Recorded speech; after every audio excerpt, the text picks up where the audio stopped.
গত এক বছরে শুধু ভিসা বাতিল করেই ইউরোপীয় ইউনিয়ন ইইউ আয় দেখিয়েছে ১৩ কোটি ইউরো, টাকায় যা প্রায় ১৭০০ কোটি টাকা। আর এর অধিকাংশই এসেছে আফ্রিকার যুদ্ধ ও সংঘাত কবলিত দেশগুলো থেকে। ২০২৩ সালে ইইউভুক্ত দেশে ভ্রমণে ইচ্ছুক ব্যক্তিদের ভিসা আবেদনের ফি হিসেবে এসব অর্থ নেওয়া হয়, অথচ একে উল্টো রেমিটেন্স বলে আখ্যা দেওয়ার চেষ্টা করছে সেনজেন ভিসা কর্তৃপক্ষ। তবে এভাবে গরিব দেশগুলোর টাকা পকেটে নেওয়ায় তীব্র সমালোচনার মুখে পড়েছে ইউরোপের ২৭ দেশের এই জোট। অনুসন্ধানী সংবাদ মাধ্যম ইইউ অবজারভার এক প্রতিবেদনে এসব তথ্য উঠে এসেছে। ইইউভুক্ত দেশগুলো এই আয় আগের বছরের তুলনায় অনেক বেশি। আগামী বছর এটি আরও বাড়বে বলে জানানো হয়েছে। একমাত্র ওয়ালটন এসি দিচ্ছে ১ বছরের রিপ্লেসমেন্ট গ্যারান্টি এবং কম্প্রেসারের ১০ বছরের গ্যারান্টি।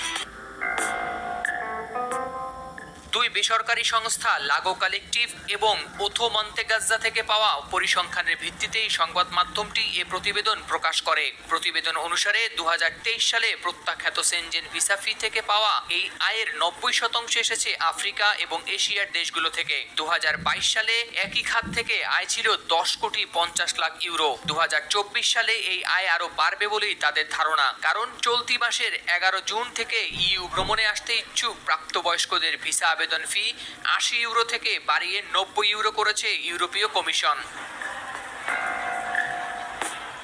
ইউরোপীয় ইউনিয়নের বাইরে প্রতিবেশী যুক্তরাজ্য প্রত্যাখ্যাত ভিসা ফি থেকে গত বছর সর্বমোট আয় করেছে ৪ কোটি ৪ লাখ পাউন্ড। তবে এটি শুধু ব্যবসায়িক বা ভ্রমণের উদ্দেশ্যে আসতে চাওয়া মানুষদের দূতাবাসে জমা দেওয়া ফির হিসাব। যদিও এখানে আবেদনকারীর ফাইল গুছাতে এবং বিভিন্ন এজেন্সিকে দেওয়া খরচের হিসেব উল্লেখ করা হয়নি।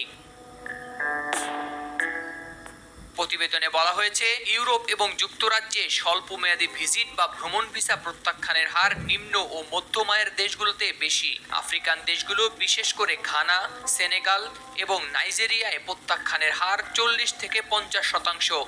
লাগো কালেকটিভের প্রতিষ্ঠাতা এবং ওডিআই থিঙ্ক ট্যাঙ্কের সিনিয়র ভিজিটিং মেলো মার্তা ফরেস্টি ইইউ অবজারভারকে বলেন, ভিসা বৈষম্যের খুব স্পষ্ট পরিণতি রয়েছে এবং বিশ্বের সবচেয়ে দরিদ্রদের এটিতে মূল্য দিতে হয়। প্রত্যাখ্যান হওয়া ভিসার খরচকে ওইসব উল্টো রেমিটেন্স হিসাবে ভাবে, যার অর্থ দরিদ্র দেশগুলো থেকে ধনী দেশগুলোতে রেমিটেন্স প্রবাহিত হওয়া। আর্থিক সাহায্য বা অভিবাসন নিয়ে আলোচনা করার সময় কখনো এই খরচ সম্পর্কে শোনা হয় না।